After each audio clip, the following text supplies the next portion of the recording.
Ներքաղաքական գործընթացները հստակեցման վերջնական փուլում են։ Ինչ զարգացումներ են հնարավոր նախագահական ընտրությունների նախաշեմին։ Դուք գիտում եք 7 օր հարցազրույցը բարև ձեզ։ Այսօր մենք հյուրընկալում ենք վերլուծաբան Արմեն Հովհաննիսյանին։ ԲՀԿ նախագահի չառաջադրվելու հայտարարությամբ ինչպիսին է այսօրվա դաշտը։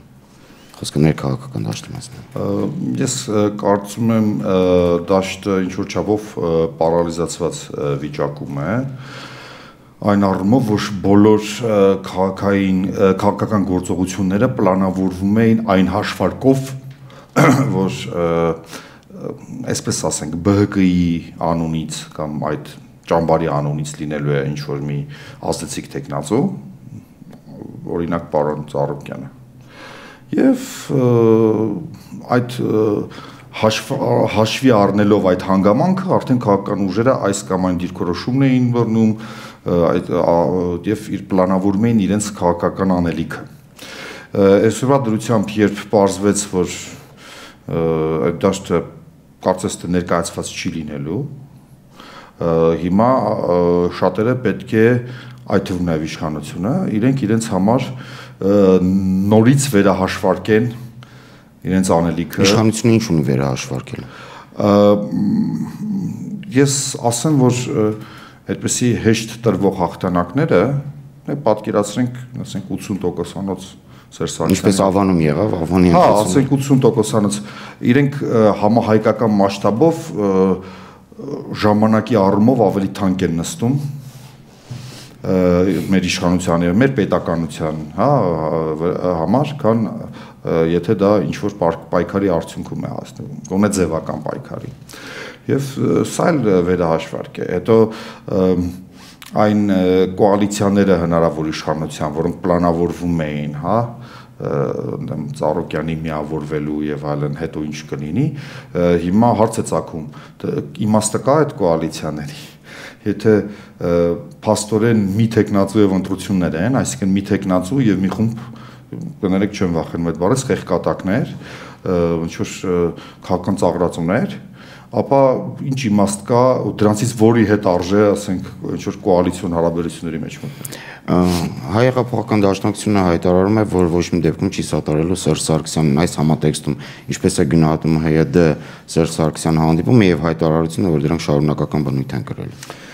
Ես ընդհանրապես գտնում եմ, որ մեր քաղաքական ուժերը, հատկապես այն քաղաքական ուժերը, որոնք հենվում են մեր հասարակության այսպես չափավոր փոփոխություններ պահանջող հատվածի վրա։ Մենք ունենք մի շատ ստվար խումբ բնակչության, որոնք այս կամ այն պատճառով վախենում են արմատական փոփոխություններ կամ չեն ցանկանում, բայց իրողությունից դժգոհ են եւ իրենք ցանկանում են, որ ավելի լավ կառավարվի ամեն ինչ, մի քիչ ավելի արդար լինի, օրենքի տարը շատանա, հա, կառավարման մեջ եւ այլն եւ այլն։ Եվ այդ քաղաքական ուժերը, որոնք այդ դաշտի վրա խաղում են, եւ դա վերաբերում է նաեւ հայ-հեղափոխական դաշնակցություն, ամենաանպատասխանատու կերպով են վարվում իրենց ընտրողի հետ։ Եվ դա իրենք զգալու են այս ընտրություններում։ Չի կարելի այդ մարդկանց անընդհատ հիասթափեցնել։ Հիշենք ինչ արեց ՕԵԿ-ը։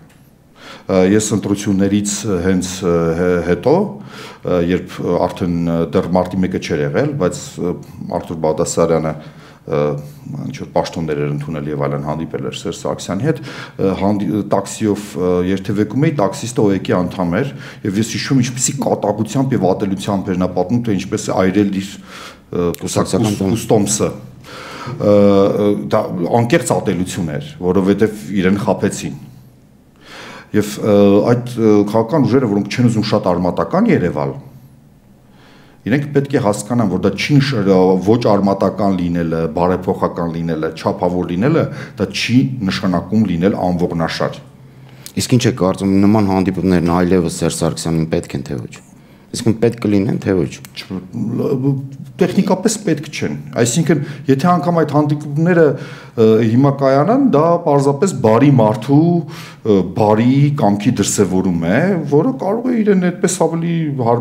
կոմֆորտ իրեն զգա, որ ինքը այդպեսինն է։ Իշխանությունները շարունակում են հայտարարել, որ իրենց տեխնացուին այլ ընտրանք չկա, միաժամանակ նաև փաստում են երկրում ստեղծված իրավիճակը, հատկապես մի շարք ոլորտներում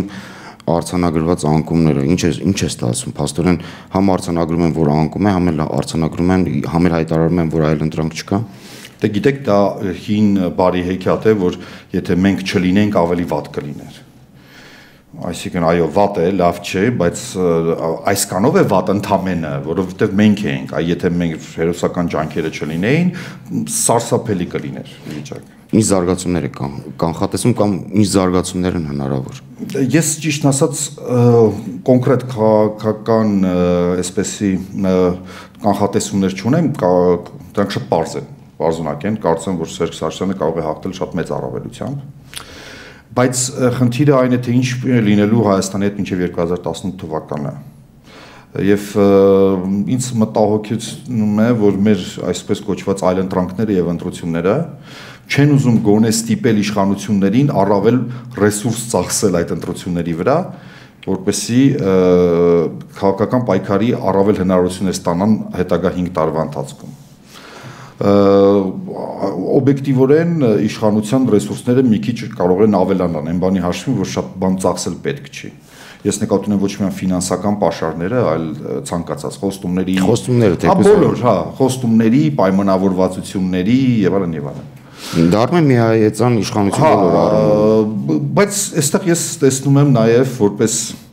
մարդ, որը գտնում է, որ առանց արմատական հիմնարար փոփոխությունների որևէ բան չի փոխվի մեր երկրում, ես այստեղ տեսնում եմ հնարավորություն, որ իսկապես կառաջանա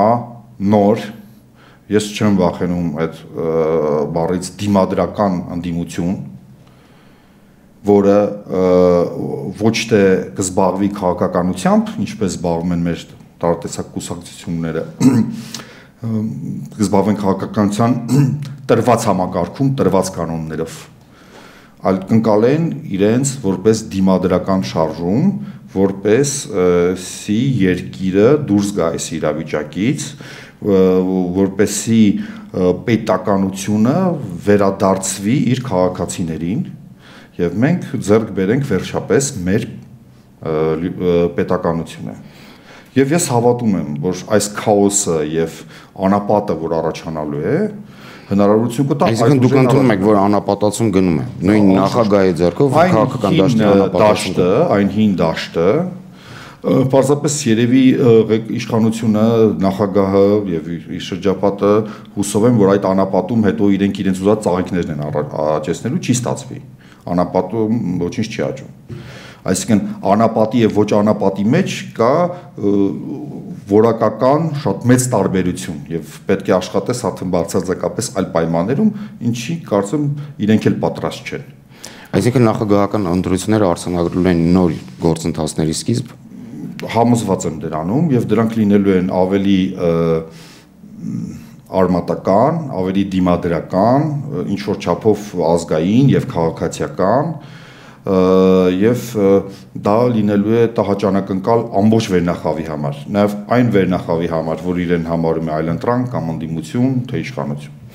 Ինչ է կարծում, արդյոք սա ուտոպիստական գաղափար չէ, դուք դրա ծիլերը կամ նախանշաններ տեսնում եք։ Ես տեսնում եմ, ես հանդիպում եմ մարդկանց, ես խոսում եմ, մասնակցում եմ ոչ մեծ կամ միջին տարատեսակ հավաքների եւ տեսնում եմ, որ մարդկանց հոգեբանությունը իսկապես փոխվում է եւ հետո գուցե օբյեկտիվ բան է, արդեն կուսակցություն խաղալը, այսինքն Բաղրամյան 26-ին կից ընդդիմություն լինելը արդեն անիմաստ է դառնում, արդեն անգամ այն նյութական եւ այլ բարիքները խոսք չի տալիս քաղաքական գործիչներին, ինչը կտար հիմա։ Եվ ես կարծեմ, որ այդ դաշտը օբյեկտիվորեն մաքրվել։ Ես ասում եմ, անապատի եւ ոչ անապատի, բոլոր անապատները մեր աշխարհագետները ասում են, որ ժամանակին եղել են ծաղկող այգիներ, ջունգլիներ, չգիտեմ ինչ, հետո ինչ որ մի գալիս է կետ, այսպես կոչված փոփոխության կտրուկ փոփոխության կետ, եւ դրանք դառնում են անապատ։ Եվ այստեղ բացարձակապես ուրիշ կլիմա է, ուրիշ հարաբերություններ են, ուրիշ մշակույթ է։ Շնորհակալություն մեծ հյուրընկալվելու համար։ Հիշեցնեմ այսօր մեր տաղավարում էր վերլուծաբան Արմեն Հովհաննիսյանը։ Կհանդիպենք։